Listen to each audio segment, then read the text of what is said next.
Hi, I'm Chuck Chvala, former Senate Majority Leader. And I'm Scott Jensen, former Assembly Speaker. We're the insiders. So, Scott, big budget surplus. What will the governor do? What will the legislature do? What should they do? Well, I think the temptation when you have a surplus headed into an election is to either cut taxes or spend money in an effort to improve your standing with the voters. I am hopeful that the Republicans will cut taxes again, and maybe the governor will sign this one.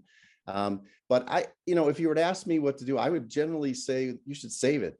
There's a lot of big stuff coming up in this state, a lot of challenges we're going to be facing in the next budget. It'd probably be smart to save a lot of that money.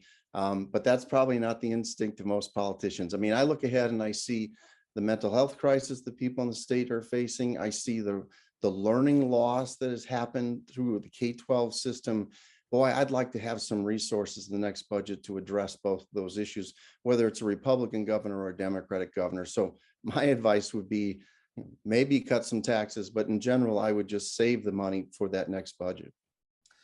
Well, actually, Scott and I aren't that far off on this one. Only I look at it a little differently in this sense. I think Scott is absolutely right that there's been a lot of learning loss.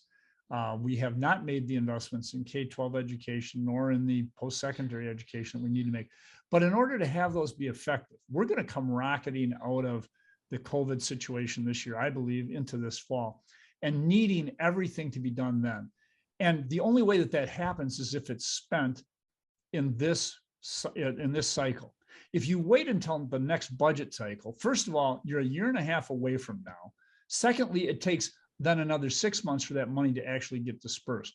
So really what ought to happen is, and maybe Scott doesn't disagree that much, is actually spend the money now or allocate the money now. When we say spend, the legislature said, it really doesn't get allocated or it doesn't get spent until later.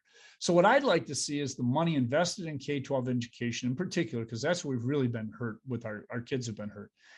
Put that money in now so that this fall, these school districts will be able to do it and make the investments that they'll need for now and for the future and rocket out of COVID in a really good way. So this is one of those instances where the money is saved. Let's get it out there so that it can be a good resource. Otherwise, we're going to be a full year behind the curve and then some, perhaps, if they wait till the next budget. Because remember, school districts also then have to see what the money is, and it probably won't be available to them, or they won't know until August. And that's a little bit late for them to be able to spend on even next year's, not this coming year's fall, but the fall of 2023 before they'd actually be able to do something. And even then they won't know. So other than that, I'd say I agree with Scott. Let's keep it and let's spend it on the things that we need. This is probably the first time you and I have kind of agreed on what to do with the surplus. As I recall, the last time we were together and there was a state surplus, so it took us 100 days to reach an agreement. This just took a few seconds. So, well, we'll see everybody next week. See you next time. The wisdom of the ages. Yeah.